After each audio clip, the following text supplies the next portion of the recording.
What if I told you Jesus came to abolish religion? What if I told you voting Republican really wasn't his mission? What if I told you Republican doesn't automatically mean Christian, and just because you call some people blind doesn't automatically give you vision? I mean, if religion is so great, why has it started so many wars? Why does it build huge churches but fails to feed the poor? Tell single moms God doesn't love them if they've ever had a divorce, but in the Old Testament, God actually calls religious people whores. Religion might preach grace, but another thing they practice. Tend to ridicule God's people. They did it to John the Baptist. They can't fix their problems, and so they just mask it, not realizing religion's like spraying perfume on a casket.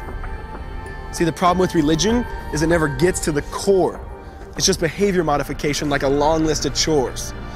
Like, let's dress up the outside, make it look nice and neat. But it's funny, that's what they used to do to mummies while the corpse rots underneath. Now, I ain't judging, I'm just saying, quit putting on a fake look.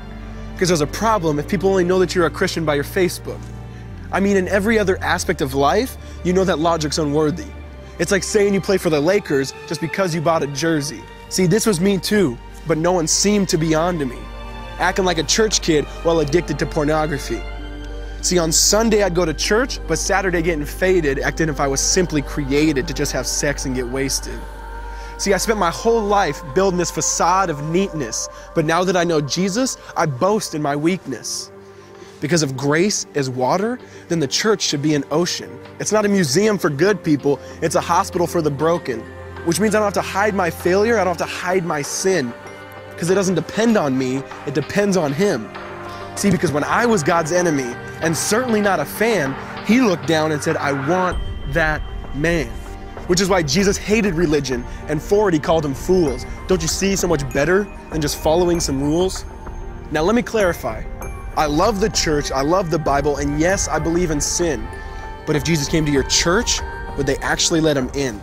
See, remember He was called a glutton and a drunkard by religious men. But the Son of God never supports self-righteousness, not now, not then. Now back to the point, one thing is vital to mention. How Jesus and religion are on opposite spectrums. See, one's the work of God, but one's a man-made invention. See, one is the cure, but the other's the infection.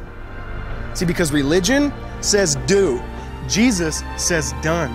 Religion says slave, Jesus says son. Religion puts you in bondage, while Jesus sets you free. Religion makes you blind, but Jesus makes you see. And that's why religion and Jesus are two different clans. Religion is man searching for God, Christianity is God searching for man. Which is why salvation is freely mine, and forgiveness is my own. Not based on my merits, but Jesus' obedience alone. Because He took the crown of thorns and the blood dripped down His face. He took what we all deserved. I guess that's why you call it grace. And while being murdered, He yelled, Father, forgive them. They know not what they do. Because when He was dangling on that cross, He was thinking of you. And He absorbed all your sin and He buried it in the tomb, which is why I'm kneeling at the cross saying, come on, there's room. So for religion, no, I hate it. In fact, I literally resent it.